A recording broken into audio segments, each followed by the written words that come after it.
বিদ্যালয় থেকে ফিরে সহপাঠীদের সাথে খেলাধুলা করছিলেন তৃতীয় শ্রেণীর এক শিক্ষার্থী। এ সময় স্থানীয় মাদকসেবী শাহজাহান শিশুটিকে ধরে ধর্ষণের চেষ্টা চালায়। তবে শিশুর চিৎকারে আশপাশের লোকজন ছুটে আসলে কোনো রকমে রেহাই পায় শিশুটি। বৃহস্পতিবার বিকেলে নেত্রকোনার দুর্গাপুরে এই ঘটনা ঘটে। আটককৃত শাহজাহান পৌর শহরের খুজিউরা এলাকার আইডিয়াল উচ্চ বিদ্যালয়ের নৈশ প্রহরী হিসেবে কর্মরত আছেন। স্থানীয়রা জানান, শিশুটির বাবা মা চাকরির সুবাদে ঢাকায় থাকেন। শিশুটি গ্রামে নানির কাছে থেকেই পড়াশোনা করত। তবে মাদকসেবী শাহজাহান কর্তৃক শিশুটিকে লাঞ্ছিত করার ঘটনায় এলাকায় ব্যাপক চাঞ্চল্যের সৃষ্টি হয়েছে। ভাই এই এলাকার মধ্যে ওই যে লোকটারে ধরে নিছে এই স্কুলের মধ্যে পাহাড়ের কাম করে, এই স্কুলে থাকে বরিকা গাঁজা খা, আবার কোনো মেয়ের আইনে এলাকার পোলা বানো নেয়, হ্যাঁ করে কইরে হ্যাঁ যা ইচ্ছা তাই করে। কোনো মহিলা বাইরে হইতে না, বাইরে হলে হ্যাঁ ধরে। আর ঘরের ভিতরে খালি মহিলা, যদি একলা মহিলা থাকে তাহলে এই মহিলার গে হ্যাঁ দর গুছাই গে যেটা ইচ্ছে এটাই করে। ভাই নিশা কষ্ট এটা করে দেওয়া শরীরতলা পলাইছে।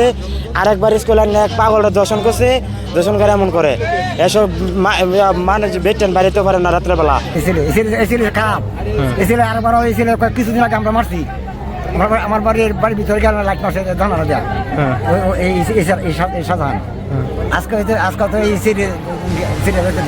আসলে আসামি তো মাদক আসক্ত, এখন আইনে যা বিচার হয় এটাই ভালো হয় আর কি। কিন্তু এরকম তো মনে করেন এটা আমরা আসলে আশা করি না আমাদের এলাকায় যে কেউ এরকম করুক পিচ্ছি মেয়েদের সাথে। এটার উপযুক্ত বিচার আমরাই চাই। এরকম একটা ন্যাক্কারজনক ঘটনা ঘটছে যেটা আমাদের অত্র এলাকার জন্য এবং সমাজের জন্য একটা বিরূপ প্রতিক্রিয়া সৃষ্টি করছে। ছোট একটা বাচ্চাকে দর্শন করার চেষ্টা যে বা যারা করছে, হ্যাঁ আমরা এটার দৃষ্টান্তমূলক শাস্তি চাই এবং পরবর্তী সময় এই শাস্তি দেখে যাতে অন্য কেউ বা অন্য কারা যেন এই কাজটা না করতে পারে। কারণ যদি এরকম ন্যাক্কারজনক ঘটনা ঘটায় তো আসলে সবারই পোলাপান নিয়ে একটা দুশ্চিন্তা থাকে।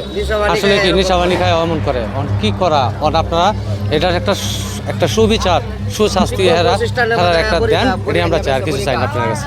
ভুক্তভোগী পরিবারের দাবি, নেশাগ্রস্ত অবস্থায় শিশুটির গলায় চাপ দিয়ে শ্বাসরুদ্ধ করে অপকর্মর চেষ্টা চালায় শাহজাহান।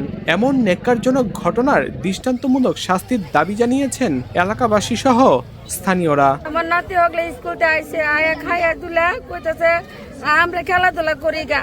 তারপর আমার নাতি গেছে কেজু গাছের তলে গেলে, তারপরে শাহজাহান বলি উকায় যাইতেছে, হ্যাঁ দেখতেছে ঠিকই, হ্যাঁ দইরা চেষ্টা টাইনা নিতেছে গা। আর দুই মাইয়া শিক্ষার বাতাছে, আরো দুই মাইয়া লগে আছেন, তার খালা আর একটা মাইয়া আমার বঞ্চেরি দুজন আছেন।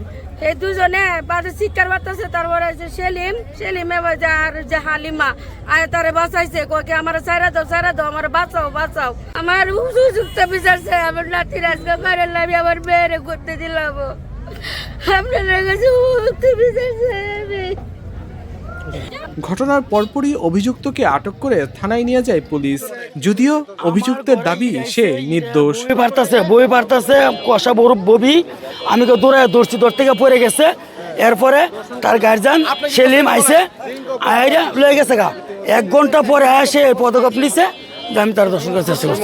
এদিকে পুলিশ জানিয়েছে ঘটনা তদন্ত করে আইনগত ব্যবস্থা গ্রহণ করা হবে।